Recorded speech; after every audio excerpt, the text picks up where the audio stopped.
नमस्कार, जय हिंद दोस्तों। आप सभी का स्वागत है। उम्मीद करता हूँ आप लोग अच्छे होंगे। तो दोस्तों, अभी हम देख रहे हैं दूसरा सप्तक के प्रमुख कवि और उनकी रचनाएं।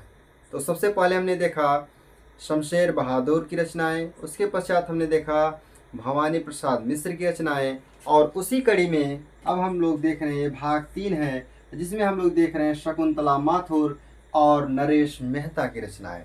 तो चलिए शुरू करते हैं।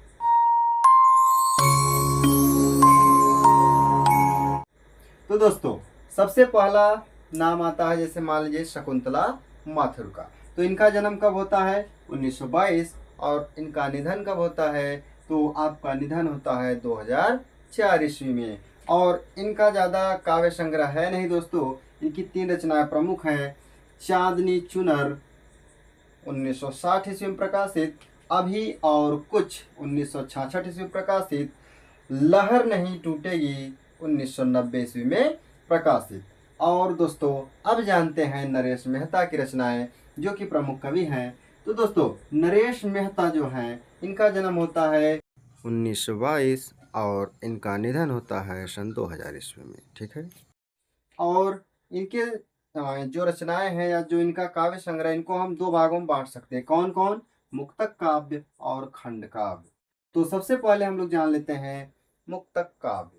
तो इसमें दोस्तों 9 रचनाएं सम्मिलित हैं। सबसे पहला है बन पाखी सुनो 1957 ईस्वी में प्रकाशित, और वही है बोलने दो चिड़ को 1961 ईस्वी में प्रकाशित। उसके पश्चात है मेरा समर्पित एकांत 1963 ईस्वी में प्रकाशित। उसके पश्चात अगली रचना है उत्सवा 1979 ईस्वी में प्रकाशित। और उसके पश्चात आता है तुम मेरा मौन हो 1982 ईस्वी में प्रकाशित। और दोस्तों, अरण्या आता है आपका 1950 ईस्वी में प्रकाशित होता है। उसके पश्चात उनकी अगली रचना है आखिर समुद्र से तात्पर्य 1988 ईस्वी में प्रकाशित।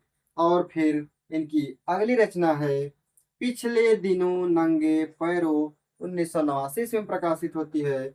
और चैत्या 1993 ईस्वी में प्रकाशित रचना है।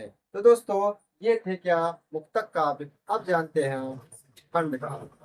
तो खंड काव्य में सबसे पहले आता है संशय की एक रात 1962 में जो प्रकाशित होता है। और महाप्रस्थान 1964 ईस्वी में प्रकाशित होता है। प्रवाद पर्व 1977 में प्रकाशित होता है। और शबरी 1977 ईस्वी में प्रकाशित होता है। और प्रार्थना पुरुष 1985 ईस्वी में प्रकाशित रचना है, जो कि क्या है? खंड काव्य है। तो दोस्तों, एक बार फिर से समझ लेते हैं शकुंतला माथुर की कौन कौन रचनाएं हैं। चांदनी चुनर, अभी और कुछ, और उनकी अगली रचना है लहर नहीं टूटेगी। और वहीं नरेश मेहता की रचनाओं को अगर हम देखें, तो इसमें सम्मिलित हैं आपके, तो मुक्तक काव्य में आता है आपका वन पाखी सुनो, बोलने दो चीड़ को, मेरा समर्पित एकांत, उत्सवा, तुम मेरा मौन हो, अरण्या, आखिर समुद्र से तात्पर्य। उसके पश्चात अगली रचना इनकी है पिछले दिनों, नंगे पैरों, और चैत्या। और वहीं आता है खंड काव्य की बात करें, तो संशय की एक रात, महाप्रस्थान, प्रवाद पर्व, शबरी, और प्रार्थना पुरुष। तो दोस्तों, ये तार सप्तक दूसरा जो है, उसमें सम्मिलित रचनाएं जो हैं कवियों और उनकी रचनाओं को हम देख रहे हैं। अर्थात तार सप्तक दूसरा जो है, उसमें सम्मिलित कवि और उनकी रचनाएं। तो यह भाग 3 है दोस्तों। इसके पहले की वीडियो आप देख सकते हैं।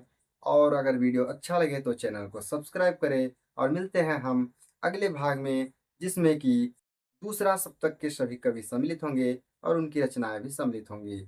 और दोस्तों, ये सभी प्रकाशन वर्ष हैं, जो कि परीक्षाओं में बार बार पूछे जाते हैं। तो ठीक है, इसी के साथ मिलते हैं अगली वीडियो में। आज के लिए इतना ही। जय हिंद।